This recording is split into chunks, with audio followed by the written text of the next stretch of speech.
Welcome back to another quick guide. Today I'll teach you how to change your name in Microsoft Teams meeting. And it's literally an easy process. Make sure to watch until the end of the video to know how it's done. To change your display name for Microsoft Teams meeting, follow these steps. Firstly, launch Microsoft Teams. Then click on your profile picture.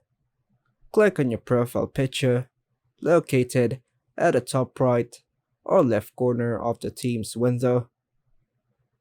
Choose to click Edit Display Name. Then click on your current name or the pencil icon to modify it. Then type in the name you wish to use and click Save. As of now, Microsoft Teams does not allow you to change your display name during an ongoing meeting.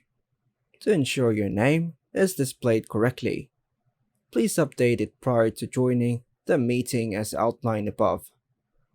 And that's how you can change your name in Microsoft Teams meeting. And that's all for now, folks. Thanks for watching.